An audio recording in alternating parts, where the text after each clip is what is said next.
Madame, Monsieur, Michel Morin.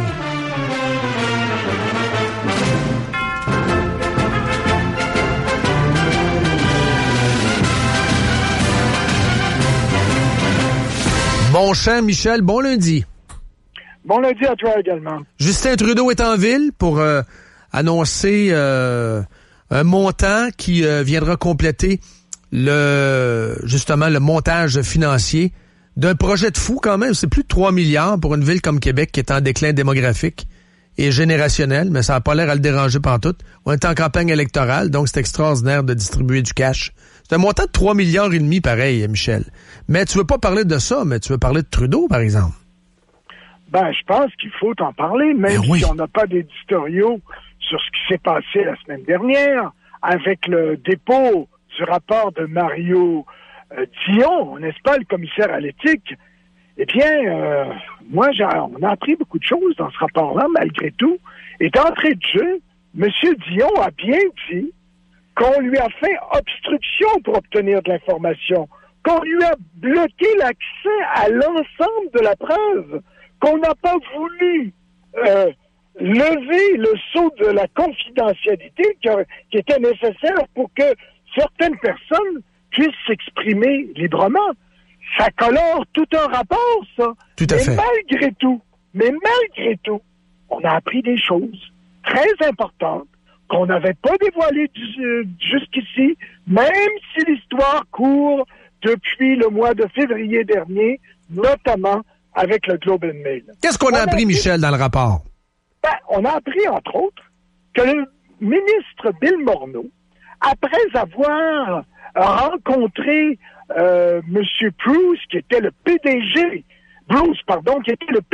de SNC-Lavalin, c'est lui qui a introduit ce qu'il fallait pour un accord de poursuite suspendu en faveur de Lavalin. Mais figurez-vous, il n'a même pas consulté la ministre de la Justice et procureure générale du Canada. C'est elle qui est chargée d'administrer la loi, puis on ne l'a même pas consulté, tellement possiblement qu'on avait peur de son opinion là-dessus. Donc ça, c'est une première information que je trouve incroyable. On joue dans le dos de la ministre de la Justice dans cette histoire. C'est clair. Deuxième chose, on a appris que SNC-Lavalin ne lésine pas sur les appuis à obtenir pour faire pencher le gouvernement dans le sens de SNC-Lavalin. Figurez-vous qu'on a recouru à 3 ex-juges de la Cour suprême, John Major, Frank Iacobucci et Beverly McCallum. C'est quand même assez spécial. Et j'ai lu récemment un article d'un professeur de droit de l'Université d'Ottawa qui dénonçait justement et qui se posait de très grandes questions sur l'après-retraite des juges de la Cour suprême. Excellent point, Michel. La retraite est limitée à 75 ans. Et si vous me permettez, là, c'est Michel Morin qui parle. Écoutez, ces juges pourraient continuer de travailler après 75 ans. Pourquoi les limiter dans leur exercice à 75 ans? Je comprends ton point. Aux États-Unis, un juge de la Cour suprême, c'est à vie quand il veut se libérer de la tâche, il quitte le banc, mais ces juges-là, de toute évidence, pouvaient offrir des opinions juridiques à SNC-Lavalin, et c'est ce qu'ils ont fait pour faire pencher la balance, pour influencer Mme Wilson-Raybould, qui voulait rien savoir parce que ses propres avocats avaient dit non à SNC-Lavalin. Ils n'ont pas fait leur devoir et on ne sait pas encore exactement quelles sont les raisons qui ont été évoquées au ministère de la Justice pour ne pas accorder un accord de poursuite suspendu. Et je vous ferai remarquer, et ça, on l'a confirmé dans le rapport de monsieur du commissaire à l'éthique, on a confirmé que ce serait la première fois que le gouvernement canadien, le gouvernement fédéral, consultait à l'extérieur des gens pour influencer le gouvernement. Voyez-vous, quand je vois ces femmes qui se sont tenues debout, Judy Wilson-Raybould, Kathleen Roussel, Nathalie Drouin, et ils ont eu le renfort de Jane Philpott, l'autre ministre démissionnaire, ben moi, je dis, écoutez, elles se sont tenues debout contre le club des Old Boys qui auraient voulu, n'est-ce pas, favoriser SNC-Lavalin. Le juge John Major, d'ailleurs, a dit, c'est tout à fait logique qu'on nous ait consultés. Club des Old Boys, attends un peu, Michel. Club des Old Boys, mais rappelons que Justin s'est fait élire en disant que c'était le plus féministe des féministes. Il était donc bien extraordinaire, alors que c'est sans précédent. C'est un premier ministre qui a été condamné 2 fois. 2 fois? Et c'est pas rien, là. Il a été condamné 2 fois pour avoir transgressé une loi importante qui s'appelle la loi sur les conflits d'intérêts et qui mettait en cause une intervention politique dans le processus judiciaire. Est-ce qu'il aurait dû démissionner, Michel? Selon toi, est-ce que ces matières-là à démission? Ben, écoutez, il a menti d'abord. Oui, c'est un menteur. C'est un menteur. Mais mettons les choses, là, oui, on va le dire. Je l'ai dit, tu le dis. La publication de l'article du Globe and Mail au mois de février. Il a d'abord menti. On a l'extrait, d'ailleurs. On a l'extrait, Michel. Si tu permets, juste sur ce point-là, c'est excellent ce que tu ramènes. On l'a fait la semaine passée et on va repasser l'extrait audio, si tu veux bien. On va entendre Justin Trudeau mentir aux Canadiens. On écoute. Les allégations dans le reportage de ce matin sont fausses.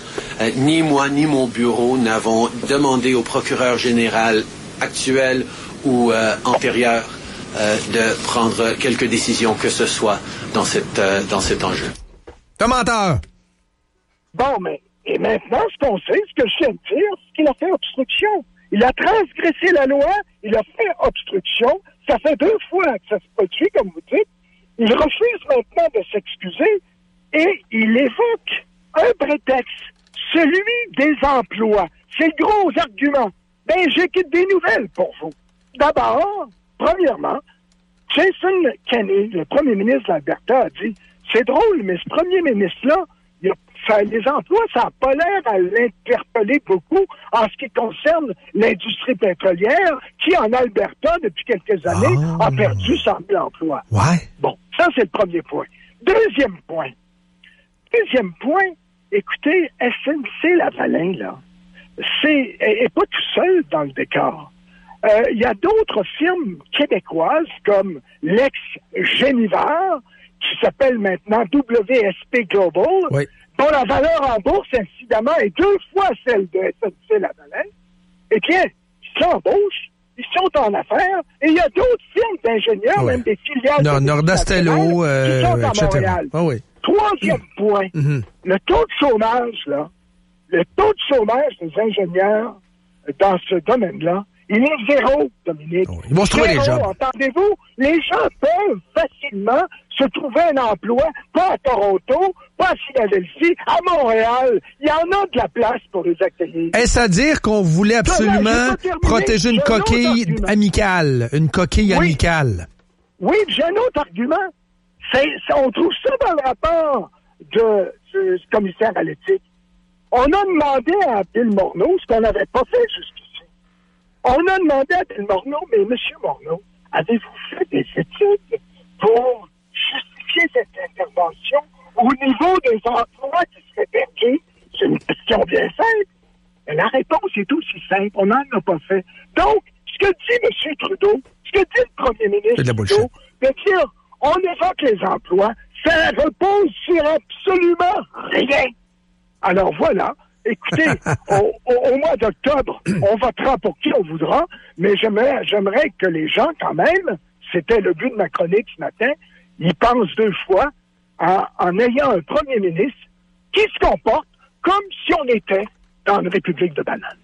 Merci, Michel. Merci. Salut, bye. République de bananes? Ba ba ba ba banana, ba ba ba ba banana, République de bananes? Pas de bananes. République de bananes. Pas de bananes. On salue aujourd'hui le grand chef Justin Castro Trudeau qui sera à Québec, capitaine Femmelette en personne. Il est considéré comme salué. Vous êtes dans Montréal Live. Montréal Live. Radio X. Live. Radio X. Live. Radio X.